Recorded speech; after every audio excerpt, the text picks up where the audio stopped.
concernant la nature de la révolution tunisienne. Est-ce une révolution démocratique, sociale, politique? Nous considérons que c'est une révolution. Nous considérons qu'il s'agit d'une révolution démocratique et populaire. C'est-à-dire démocratique. Sur le plan économique, démocratique. C'est-à-dire sur le plan politique et aussi sur le plan économique et social. Elle est populaire aussi parce que c'est le peuple tunisien, toutes les classes populaires qui ont fait cette révolution contre le grand capital, aussi bien tunisien qu'étranger. Pour réaliser des aspirations économiques et sociales de caractère populaire. D'accord. La bourgeoisie tunisienne, d'après le Porte, n'a eu aucun rôle dans cette révolution du 14 janvier. La grande bourgeoisie tunisienne était alliée avec Ben Ali, était alliée avec l'impérialisme.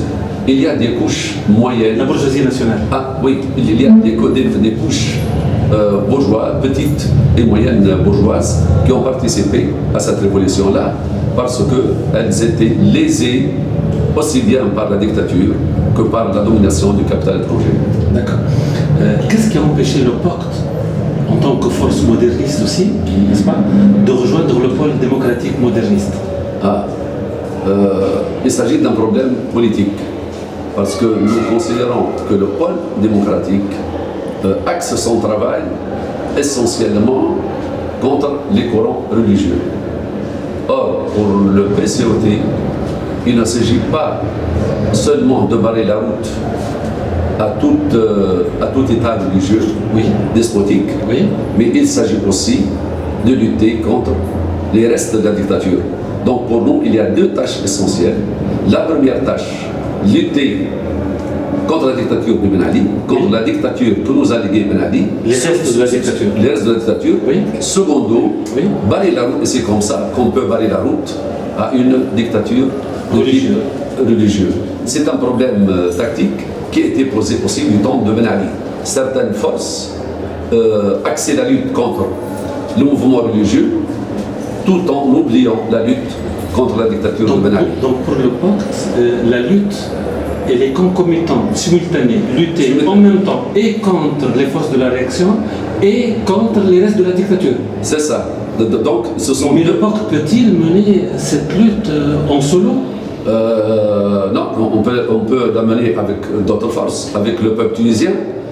Sur le plan politique, quels sont les partis avec lesquels vous vous sentez vraiment de profondes affinités? Ce sont les forces du front du 14 janvier. C'est-à-dire expliciter quelques noms. Oui, par exemple, c'est sur le parti patriotique démocratique. La famille patriote démocratique. Oui, c'est cette famille-là. Qu'est-ce qui vous a empêché de faire des listes communes avec cette famille? C'est ça, parce que les discussions, c'est-à-dire ont commencé avec réellement et sincèrement, les discussions ont commencé avec un certain retard. Et ça d'une part. Et d'autre part, il ne faut pas oublier aussi cette loi électorale qui plutôt encourage les listes partisanes beaucoup plus que les listes communes. Listes frontistes. D'accord. Quels sont les bastions politiques du Pacte au niveau de toute la République? Les bastions. Je dois dire que le PCOT maintenant se trouve pratiquement dans toutes les régions. Les places fortes.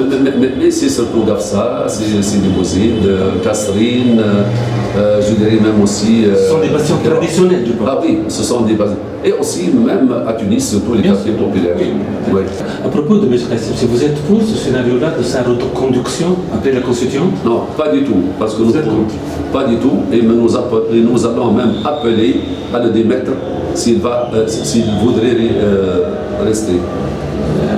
D'accord. Donc, si BG et tout son gouvernement, pour vous, c'est l'histoire ancienne? C'est l'histoire ancienne. Et l'Assemblée constituante doit désigner un nouveau gouvernement. Un gouvernement de politique ou de technocrate? Plutôt de politique, parce que les questions qui sont posées sont des questions politiques. Et les technocrates, nous ne pourrons pas les traiter. D'accord. Ne craignez-vous pas la transposition des problèmes d'ordre de la gestion gouvernementale à la Constitution dans ce cas-là? Les problèmes partisans, etc. Alors que l'objectif de la Constitution, c'est de rédiger la Constitution. Non pas de donner libre cours à des joutes partisanes. Non, vous avez raison, la Constitution doit rédiger Oui. la Constitution. Il y a un gouvernement de technocrates, il gère les affaires du pays. Non, parce que cette période, un gouvernement de technocrates Oui. ne peut pas gérer une telle une situation que demande. Sous le contrôle de la Constituante. Oui, mais des technocrates dans quelle optique politique? Vous savez très Sous le bien. contrôle de la Constituante. Oui, mais vous savez que maintenant, c'est les ministres que nous avons maintenant, et qu'on dit ministres technocrates, ne sont pas des technocrates, ce sont des ultralibéraux C'est vrai. qui appartiennent à la TUJ. Donc nous aurons, même si nous aurons besoin certainement de très bons économistes, mais des économistes qui défendront les acquis de la Révolution. Riyad Ben Fadl, une figure de proue de la gauche tunisienne, Oui. c'est quelqu'un qui a toujours milité dans les rangs de la gauche palestinienne, etc. Oui. Il est à la tête du pôle. Oui. Récemment, il a émis un diagnostic, le suivant. Oui. La gauche, la grande famille de la gauche tunisienne risque de payer très cher sa désunion au niveau électoral dans la Constitution. Partagez-vous son diagnostic? Oui, moi je connais très bien Riyad Ben Fadl. Mais à mon avis, nous... Il est très inquiet vis-à-vis de cette situation de la Oui, désunion. oui, c'est ça. Il est très émietté. Et tout. Effectivement, la gauche est très émietée, mais à mon avis, même parfois, même s'il y a des tendances qui se rapprochent, elles n'ont pas un esprit de travail en commun, un esprit de front. Il y a l'histoire. Qu'est-ce qui empêche l'union, si Hamad, de cette famille de la gauche alors que... L'absence de maturité politique. D'accord. Si Hamad Jebeli, secrétaire général du parti Nahda, a émis la phrase suivante. Pour lui, sa situation, l'analyse de la société tunisienne, elle est scindée en deux. D'après lui, il y a les forces démocratiques et les forces de la dictature. Oui. Et il a inclus sa formation politique, ce qui est naturel, dans les forces démocratiques. Son analyse, c'est qu'il faut que les forces démocratiques soient ensemble contre les forces de la dictature. Oui. Il n'y a pas de la réaction contre le progrès. Oui. Partagez-vous son analyse? À mon avis, formellement... Est-ce que Nahda fait partie des forces démocratiques? Formellement, je partage, formellement, partage. Mais considérer Nahda comme une force de la démocratie, c'est un peu exagéré, parce qu'au sein de Nahda, il y a différentes tendances. Et les démarcations ne sont pas encore faites au sein de Nahda.